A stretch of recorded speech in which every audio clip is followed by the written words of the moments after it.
everyone, and welcome to the Jeff Bullis Show. Today I have with me Anne Sieg. Now, Anne is a mompreneur, I love that, an online serial entrepreneur, and an Amazon power seller. She started her online business as a side hustle when she had, her and her husband had a successful windscreen replacement business that got hit by changes to government regulation, and she had to quickly ramp up her online business. That was only a side hustle initially.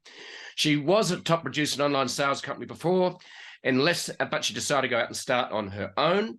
In less than 4 months of setting up her online business, she went from $2,000 a month to $90,000 a month. And we want to find out how she did that. Mm-hmm. She then sold $4.2 million worth of first ever ebook. And I'm very curious about that as well. Mm-hmm. And built a subscriber list of over 400,000 people online, worldwide. Anne's two sons sold swords and memorabilia on eBay while being homeschooled. Her eldest son became a business partner. Together, they've generated over 20 million in online sales and has since helped tens of thousands, actually, not just thousands, of students achieve financial freedom so they can spend time doing what they love most. Her team has delivered up to 18 live events a year, has been featured training company of the largest consumer goods trade show in the US.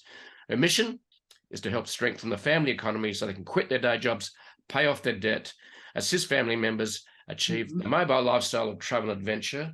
And that's maybe the digital nomad thing. So Anne, welcome to the show. I'm intrigued and curious to find out how you did all that. So welcome to the show, Anne. Thank you. It's a pleasure to be here. I'm up in the States and you're in Australia. So here we are connecting globally and it's a lot of fun. Yep. I love being online. I'm very, very grateful for that. I made that pivot 18 years ago when my son implored me, Mom, you got to go online, which I did. And I'm just so grateful to be able to work in the online space. I love it. And it's been an incredible blessing. I totally agree with you. And it's the digital world and the internet and social media has just transformed how we do business, hasn't it? Yes, very, very much so. Totally different world. Yeah. So what happened? It was back in about 2002, 2004, I think. You told me before we were having a chat before we hit the record.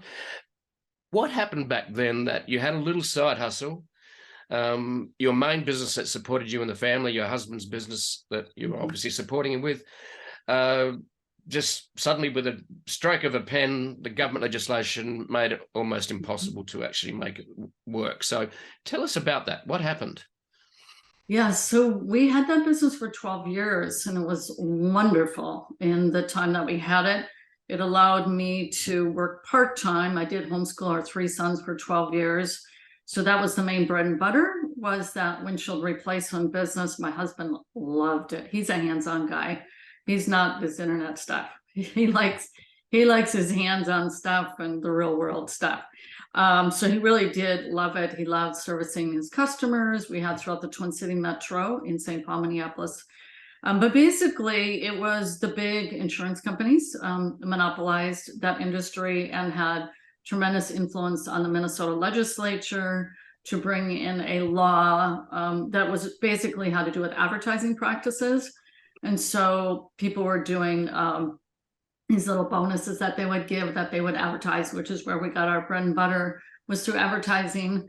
And then they just rolled out this law. And I think there's a lot more behind the scenes that went down, and that one company pretty much monopolized that entire industry. So basically, the net effect on the consumer side of things is they lost consumer choice because there were a lot of small mom and pops, of which we're one of them. And then pretty much everyone got obliterated by that. We just couldn't compete because they could underprice with mass volume and the law was catering to them. So that was that, and that happens. That's a big takeaway, by the way, just in general, is sometimes you need a backup plan to the backup plan to the backup plan, because I've seen it multiple times, multiple industries. We're also in real estate investment. So, these things happen that are just, they just hit you broadside.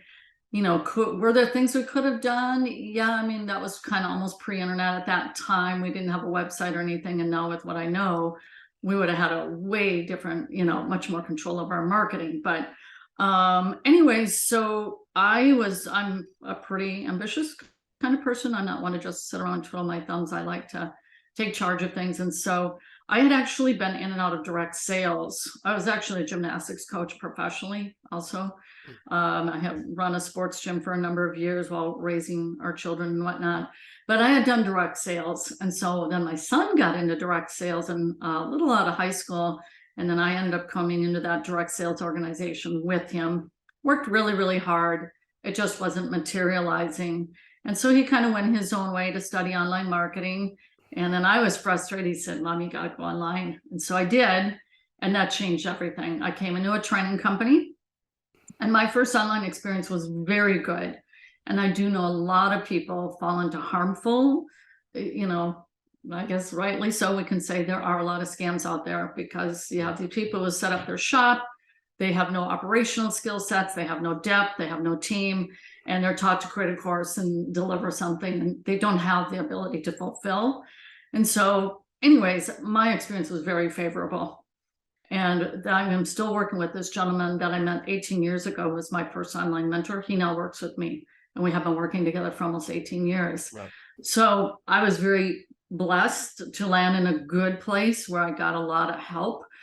And that then was the catalyst. So I was doing really well. And then my son and I ended up partnering up. And that's when it went all to a whole nother ball game, because he was learning pay-per-click advertising. I was learning sales. I was learning online marketing. We came together. We became a force. And that's when we went from that 2,000 to 9,000, 98,000. We were selling someone else's course, and we did it through pay-per-click, Google AdWords. Right. And so he had become a top affiliate marketer by that time and was very skilled at it. Right. So the first online store it was selling training course, was it? Someone else's. So I was basically, right. It was a direct sales company that was a training company, but with a pyramid structure, a multi-level payment kind of thing. Right. And so they had a physical course. And so we put together a sales page, we started running ads, and we were crushing it. And then my son said, if we had our own product, we'd get a higher return on ad spend, and we could have that much more money to buy even more advertising. So that's when we created our own ebook series. It was a free ebook that led to a paid ebook that we sell 4.2 million, our very first ebook. And it's because we had our profit margins in place from our ads. Right. And we didn't even have much of a back end. It was a back end, but not like people know it as of today with high ticket sales and whatnot. But we built a massive subscriber list, and because then we got hit broadside again. And that was the Google slap in 2008, I think it was. And boy, you just keep remorphing yourself. And so we lived off of our subscriber list, a team of about 8 to 10 people for about 8 years. Mm-hmm. When people say the value is in the list, we sustained our company with a lot of offers, a new training business we were doing, membership. And it took a ton of work. But so we sustained ourselves through that, where we lost all our traffic literally overnight. Okay. So, because that was a challenge, wasn't it? Google changed its algorithm back then, didn't it? And also the cost of advertising just went through the roof, didn't it? Well, it was primarily, they were doing a cleanup at that time. And as we understood it, it was known as the Google slap. And they booted about 10,000 direct response marketers off the platform. Primarily, they didn't want the ads to be so direct response driven, meaning, it's a tight sales letter that leads to a very clear CTA, call to action. And they wanted it to be more of this organic feel. Well, that's kind of tough to do on paid ads. But they just pretty much just knocked people off. It was about 10,000 people. So it was kind of like this big earthquake. And a lot of people never recovered from it. At that time, we had the good fortune that we had a very big subscriber list, pretty loyal subscriber list. And we gave really good value. And so they really, were connected to us. And so we just did a lot of affiliate marketing at that point. Okay. So you're selling other people's products then from your list? Primarily, but we did develop our own. We had a back end, but then we developed our own mentorship training as well, a training company with mentoring, where we taught how to build online sales funnels. So we did that for about 7 years until we made our pivot into e-commerce. Okay. So tell us about that pivot in e-commerce. Where did the inspiration come from, and what was that pivot? Well, ironically, it was another direct sales company that, just like when I came online in 2004, it was a training company teaching direct sales, phone skills, primarily phone sales skills.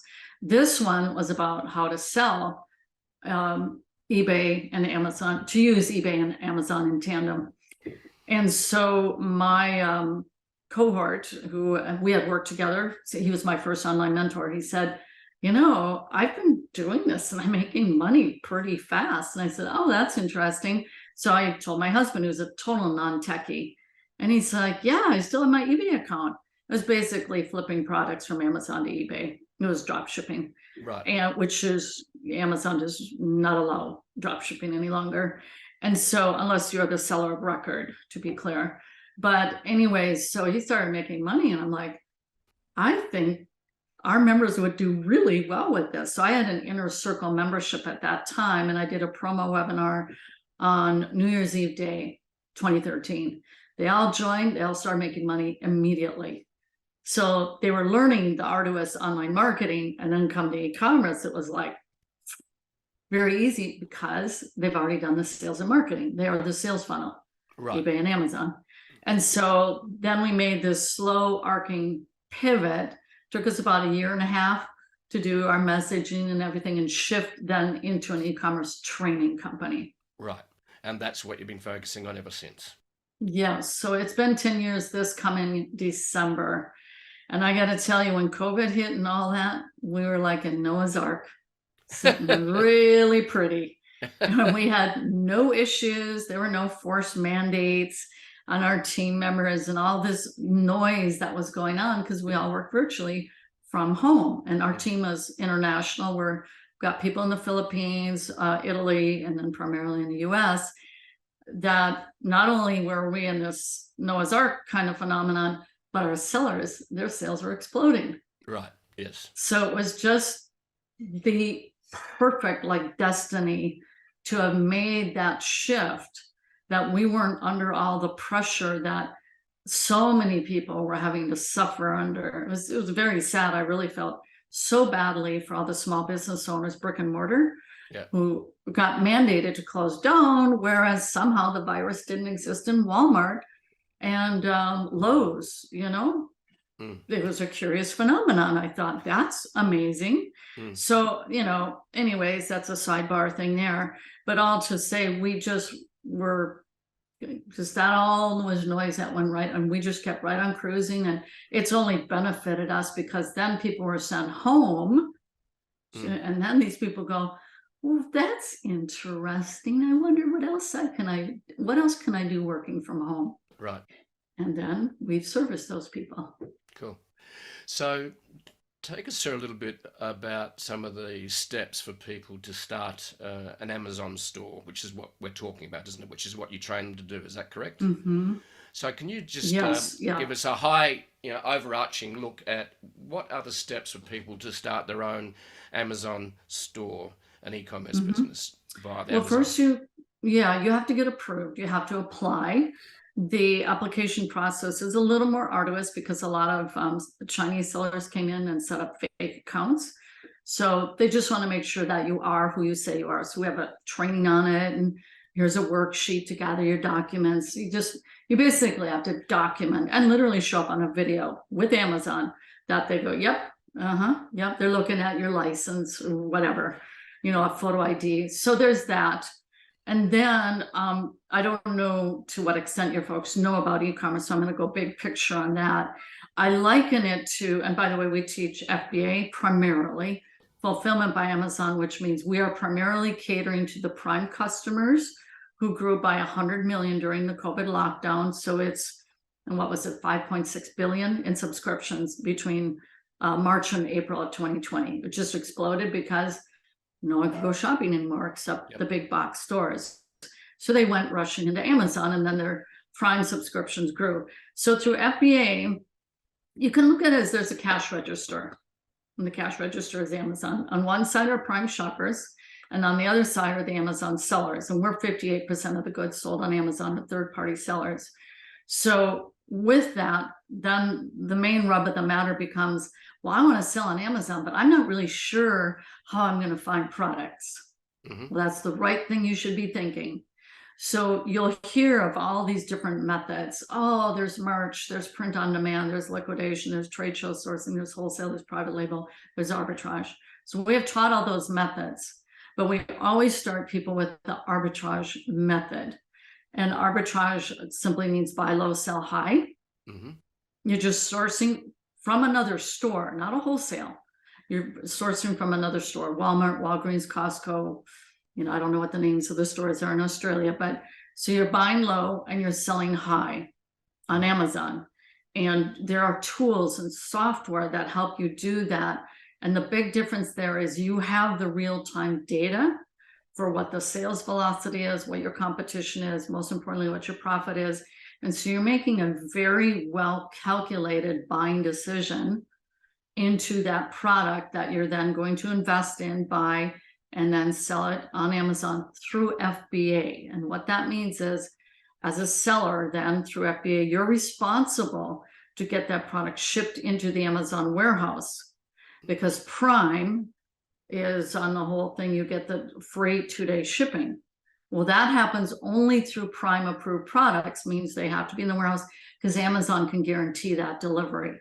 Merchant Fulfilled does not give that guarantee, because that is the seller fulfilling and shipping it directly to the customer. So there are those two methods, and strategically there are good times to use Merchant Fulfilled, but we primarily start with FBA because that's where the Prime shoppers are, and they drive the vast majority of the revenue through the Amazon ecosystem. So we're supplying the goods to these people, and we always start with arbitrage because you don't have to create a new listing and try to figure out if this product is going to sell or not. And if I got to do sponsored ads now, we don't do any of that. You're leveraging an existing listing, and you become a supplier to that listing for something that has all the sales data and metrics for you to know it will be profitable, it will sell quickly. Right. So that means, so essentially you're finding your product via Amazon, you're sourcing your product via Amazon, you're getting it fulfilled by Amazon as well. So it sounds like almost a perfect online business. It is a perfect online business. And I can say that because we've done a lot of different things. We've done affiliate marketing, you know, and then people say, what about an affiliate with Amazon? No. Then you're going to have to do marketing, advertising again, and have a website, and the margins are so ridiculously small. It's not worth it. We did it like 18 or 16 years ago or so. I don't recommend that, because that's one way to make money on Amazon, being an affiliate. We're talking about being a third-party seller. It's called professional seller. So yeah, it is. And the main reason is because they have the traffic. They've got the people. The main rub then becomes finding the right products. So it's got to be down to a science, knowing all the data points and how to interpret them. So you're making a smart buying decision. Plenty of people buy products to ship on Amazon and lose their shirts because they are not skilled enough to know what to do and how to do it accurately so that it performs for them. A lot of people have lost money. Yep. So take us through a bit of a thumbnail sketch of how you find the right product on Amazon to sell as a third-party seller. Okay. Take us quickly through that, because I'm fascinated by that. There's two ways. One is local retail arbitrage. That's the fastest, easiest way. You're going to use your smartphone. You're going to use the Amazon Seller app. It's free. Amazon created it for us to use for that very purpose. It only works if it's tied to an existing Amazon account. So all you do is with your phone, you're going to scan a product in a store, you can start practicing in your own home, and you're going to scan products, let's say it's at Walmart, and the UPC code on the product. What happens is the software of the app is then looking to see if that product exists on Amazon. If so, it's going to bring up that listing with data points. It's going to tell you what it's selling for. It's going to let you know what the Amazon fees are, what the shipping fee is, and a little box field for where you put in the price at that retail store. So once you type in that one remaining data point, which is incumbent upon you as a seller, it will instantly display the profit of the product right there on your phone. So you're in the store, you're just scanning away, and you go, oh, that's profitable. And one of the data points is how many sellers there are, because people always wisely say, yep, what about competition, Ann? They display how many FBA sellers are on that listing. Right. So we have a cheat sheet, actually I have one right in arm's reach. So we have a cheat sheet that our members, that we created for them to take with as reminders, check this, because you're basically choosing to put money into a product to come back and make you a profit. So that is called local retail arbitrage. And then online is a little bit more sophisticated. So we have our own software that we've developed, where when you put in these data points, it's going to light up relative to profit, your return on investment, your profit percent or margin. All of that is going to light up green, yellow, or red on our software. Right. Green is good money, yellow is caution, red is stop. So when you put in those data points, it's going to light up and indicate whether that's a good product to invest into. The advantage of doing it online is it makes it more scalable. Yes. And then we teach people how to hire VAs to do that sourcing work for them. Mm-hmm. So that's kind of it in a nutshell. So then you make your buying decision, then it does need to get shipped in, whether you do that or you hire someone locally or you have a prep and ship center do it for you. And then it's into the Amazon ecosystem, and away it goes. So you mentioned there's two ways, local arbitrage, and so the other one's international arbitrage. So you're sourcing or finding these products from wholesalers or people that are already selling it on Amazon? No, not on Amazon. These are local stores, and they're online stores. These are retail stores, so it's not wholesale. Right. So it's buying, they may have clearance. So we've done it a lot at Dollar Tree, Dollar General, Walmart, etc. I don't know if you have those stores down there. Do you have any of those? We have Costco. Do you have Walmart in Australia? We don't have Walmart in Australia, no. Oh, Costco. Costco we do. Oh, okay. So, okay. And so Costco, I source from them too. So I'm trying to remember what your question was specific. Oh yeah, about the stores. So the local stores you're going to go to, and then there's online stores. Mm-hmm. So for our US folks, they'll say, yeah, but what about Alibaba? No, we don't deal with Alibaba. We don't deal anything with sourcing overseas, China, etc. The stores that we give them a list of 500, those are stores that have warehouses in the US. Right. They did the grunt work of sourcing from China or wherever, but they reside in the US because speed is what you're looking for with arbitrage. Right. When you find that product, you need to get that puppy into Amazon and not have a crazy, 12-week, I mean, there's been a lot of delays in the whole shipping process, especially with COVID, and there's still issues. And so you want to have that quick turnaround. So we're sourcing only from online stores that have their warehouses in the US, so that when you place that order, it's going to come quickly. Right. So if you're buying from online stores, aren't you buying it at retail? I'm just trying to work out how you buy it. It is. It's retail. Okay. Yep. That is exactly correct. And I bought retail products at Walmart. We have an example of a doll selling for like $18 at Walmart, but selling for $49 on Amazon. Okay. Wow. Okay. That's fine. Right. That's fine. Yep. Whatever. I don't care. All I care is the price differential and if the numbers add up. So, and it's not to say that every product at a store is lower than Amazon, not by any means. You've got to find those products that are lower and will be profitable and without, too much competition. Right. Okay. That's interesting. So it's, and then you just buy it at retail from them and they ship it straight to Amazon Prime. Is that right? Nope. They don't ship it. They're not set up to do that. Right. You might find, I've had wholesalers who will do that, but for a retail store, Walmart does not have the capacity. I mean, they're going to have access to your Amazon account. I mean, I can guarantee you, I'm 9 miles from downtown Bentonville, home of Walmart. They would never ship the products directly to Amazon for people. So you would have to buy it and bring it home. This is for local, and ship it in, or you have someone come and do the shipping for you.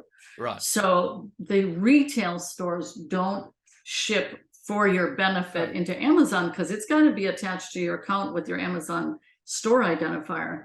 But there's a whole big cottage industry called prep and ship centers that is developed to support Amazon sellers.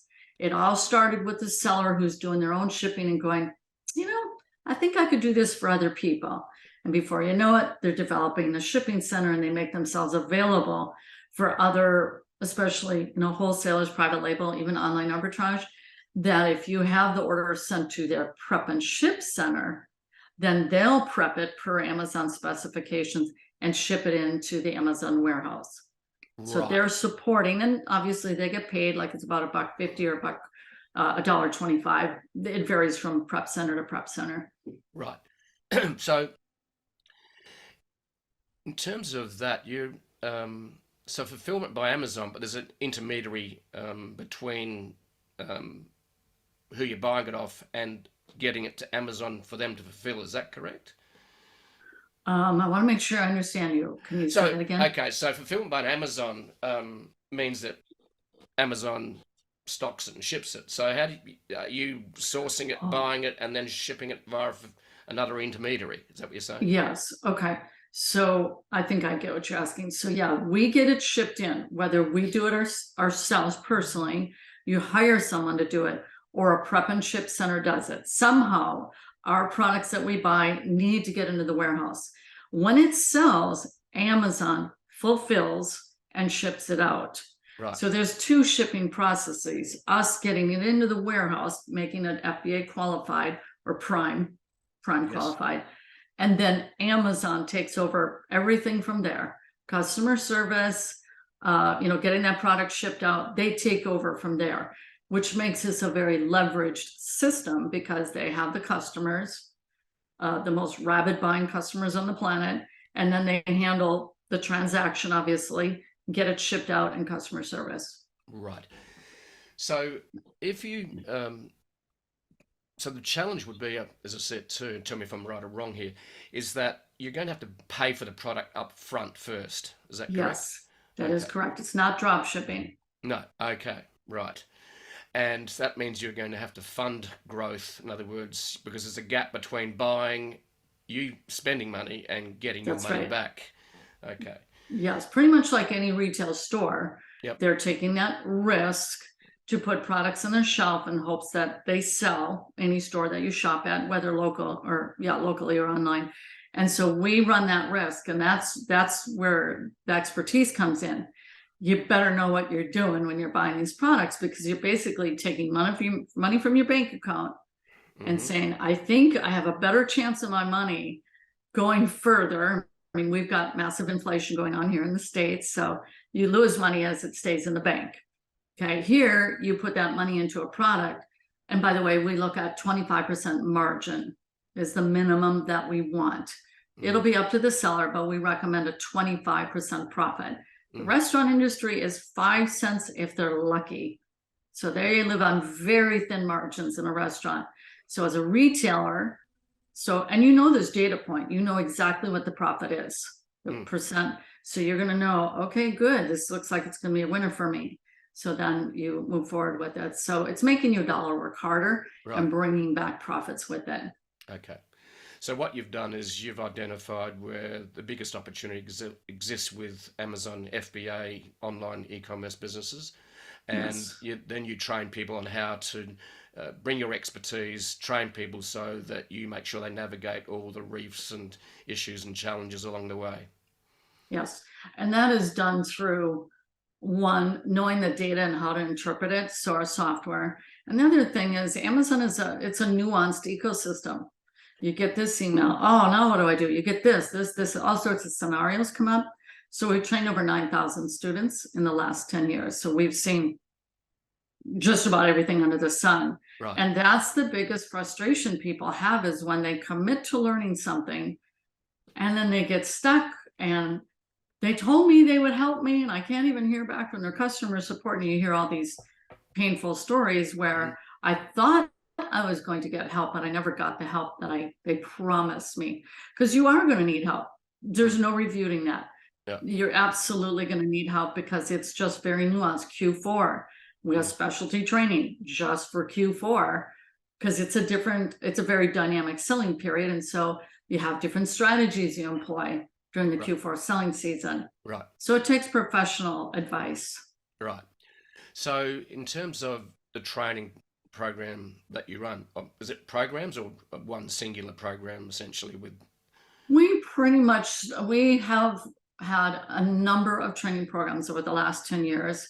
And we made a pretty significant shift 3 years ago as we studied all the data from our student body, because we're constantly looking to improve.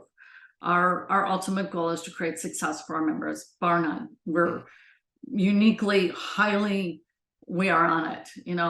That's our metric. And so we saw that there were two main issues that then led us to creating a mentorship program that's quite significant in the amount of handholding we do. It's not a done for you, mind you. That's not my business model. So there are two main points of failure, if you will. One is when they were overwhelmed with too many tasks to do in their business. And we thought, okay, from here on in, when people come into the program, they need to know if they want a scalable income, like one that would replace a job, they're going to have to learn how to outsource.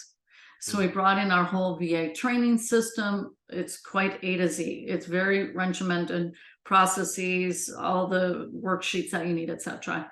Standard operating procedures, so that they can start outsourcing, which is primarily to the Philippines. And the second point of failure is needing even more handholding. And so that's when we developed our peak performance mentoring program. So again, it was even more touch points, having that professional guidance all along the way, and that they needed to learn how to outsource sooner. So it's called eCommerce Acceleration, and it's strictly an application program. It's not like people just enroll into it. We meet one-on-one, and we want to make sure we're bringing, the best qualified students in the program, because we want people to be successful.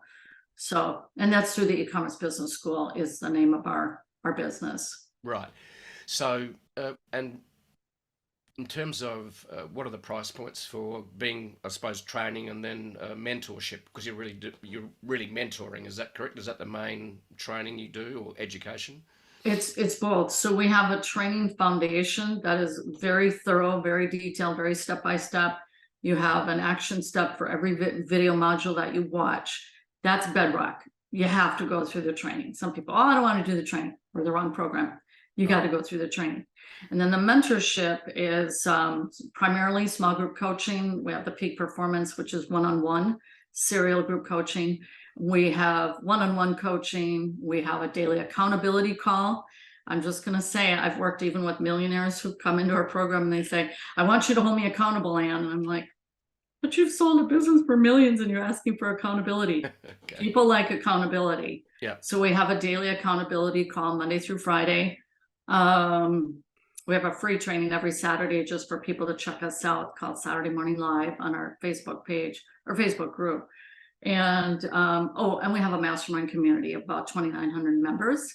Right. That's very active, and that's the way to get help the fastest, real time. Yep. Post your question, a coach is coming in, you get it answered. It's like having coaches there almost instantaneously, albeit they have lives, they're running their own business too, and are doing coaching calls. But so it's multi-dimensional in terms of the encompassing support that we provide. Right. So what's the investment required to get started, and then what are the fees going forward after that? Yeah, we recommend $6,000 to $8,000 for people to start. That covers the mentoring as well as your initial product investment. People will need to strategize with their coach about what is going to be their weekly shipping that they get in, because we call it feeding the beast. We have a contest every week doing this. They got to be pumping products into the store. And obviously watching the data as it comes through. So $68,000 to get going, including the different software that they're going to need. The store is $40 through Amazon, $39.95. And we have very specific software specific to this method that we recommend. There's 3 different software. Not that you run out and get it right away. You'd ask your coach when is the appropriate time for you. So there's software. We have all our proven systems, all our standard operating procedures. So $68,000, it's a business. So people look at starting a brick and mortar. That's going to be, your signage alone can be 10 grand just for your signage. And that's a very expensive proposition. The value of doing it online is it's much lower cost. Well, for one, you don't have any advertising with Amazon with this method. You do have to do it with other methods with sponsored ads. But and then the weekly cadence for your inventory, I'll just share a recent interview I did with the member. He started in March. He's now at $20,000 a month in sales. His Amazon sales. That's not his P&L. That's in sales.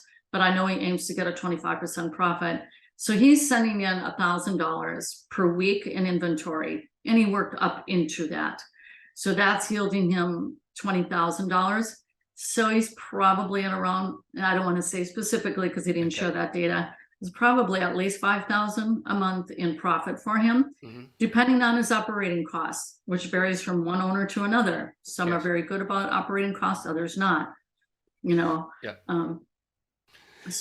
Okay, so it sounds to me like you've created a system and processes that essentially make it easy for people to scale and run their business. Is that correct? Well, I'm a big believer in systems and blueprints. I do not like anything to be done randomly. Someone said that I was interviewing for the program. He said, so you randomly select products? I said, oh no, nothing's done randomly here. This is it's completely data driven. So there's nothing random about it. Also, we've trained over 9,000 students. So it's all about having the proven blueprint and systems that work. Right. And so the long haul is more when people choose to cut their teeth doing it on their own. And it's very costly making mistakes. People, there's just so many stories. The worst is when they buy products, really not know what they're doing, especially in large quantity. This is buy wide and not deep. Yep. And when you buy deep on Amazon and the market changes and whatever, and there you are with a container full of products you source from China. I've heard so many stories. And by the time it gets there and it's finally into the store, silicone ice cube trays have already come and gone. Yeah.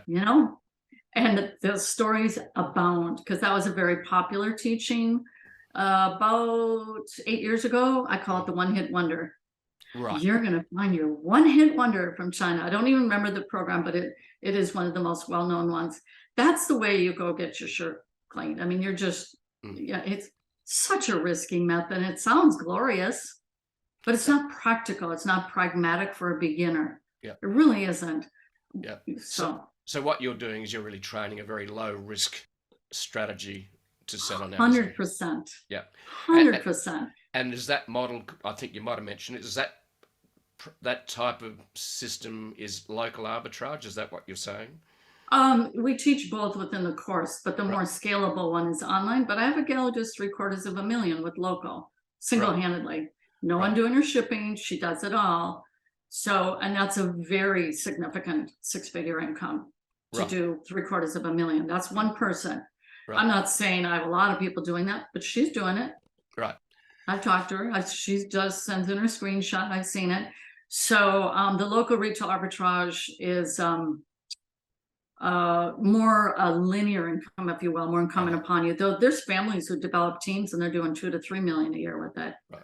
So it can be big business. Yeah. So your model you're teaching is online arbitrage for fulfillment by Amazon. Is that correct? Primarily, only in that what we are teaching is that this is a lifestyle. It's financial freedom as it's scalable, but it's also lifestyle friendly when you hire people to do your sourcing, for example.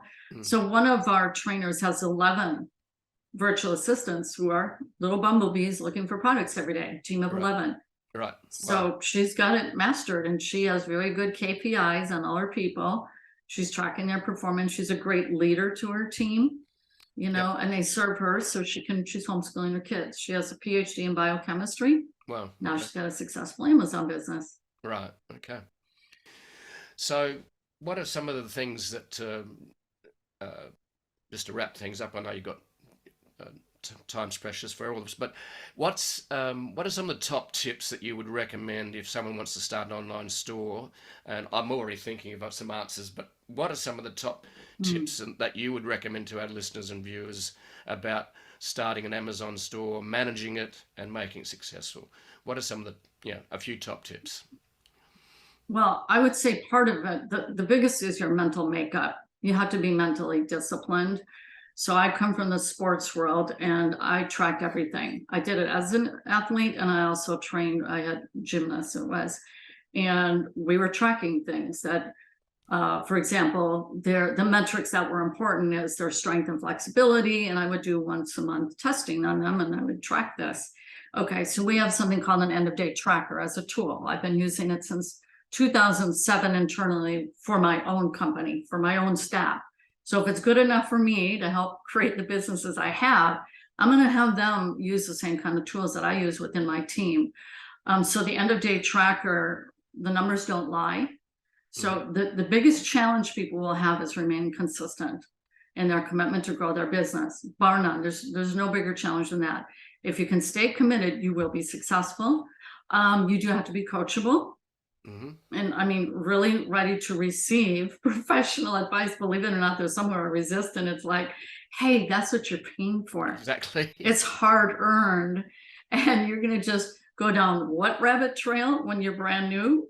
Nope, but that they're going, and so you have to be coachable, because if you have a professional team ready and poised to do that, is to be coachable. So accountable, coachable, track your results. And the other is you have to be data-driven, data-centric. Yes. At the end of the day, the numbers always tell the story, okay? And so when you're in business, you may be a person like, I don't like numbers. Trust me, you'll like them plenty when you're making money.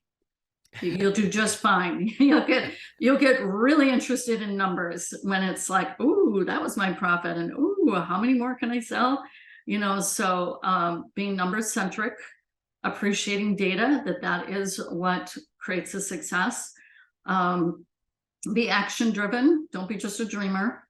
People are, it's great to dream. Dreaming is great. I'm a dreamer too. I love to have vision, of where I want to go and this and that. But at the end of the day, I know I have to work to get there. Yep. To the extent of the automation and having a team is you have to have managerial skill sets that at the very least, maybe you don't have them currently, is the willingness to develop the skills that lead you to success. I've always looked at it that way. Robert Kiyosaki, through his books, taught me, well, it's the skills that you learn that make you marketable. So if I have to learn a new skill to take me to the next level, sign me up, I'll do it. Yep. So you have to be mentally disciplined and driven, and just know that your business is like a little baby, especially when you're getting it going. And when it's bawling its head off and you walk right on by not taking care of your business, don't expect that business to take care of you. So you have to commit to taking care of your business. Overall, the shift from the employment world into the entrepreneurial world, it's a shift. It's a shift, and you have to take full ownership of knowing you have to put in the sweat equity to get the results out from the other end. Yeah. So be willing to learn through the process and ask for help. Yeah. I think you've made some great tips and recommendations there. Now, I have one other question just to wrap it up. In terms of a lot of people struggle with marketing, sales funnel. So what is part of, with this model that you teach, how do you sell your product? How do you get it noticed? What are some of the top tips there? Well, that's my department. So, because that's what I used to teach and train. So we get the bulk of our traffic through YouTube. And we were doing really well on Facebook, and the metrics, just the ROAS dropped and this and that. This is about 4 years ago. We've got that working again. We have an application funnel. We do a VSL, and What's VSL? a video sales letter. Right. That's what people view. That's the type of sales funnel that we have. We are developing a Facebook group funnel where we want people to come in We know one of the biggest barrier, bar none, is this a scam? Mm-hmm. Okay, is this a scam? So we do like to prove ourselves, and we have no problem with that. I've been here 18 years online. Mm-hmm. But so in our Facebook group, they can come and see that we're the real deal, because that's what they're fearful of, and rightly so, is there's a lot of people have been ripped off. Mm.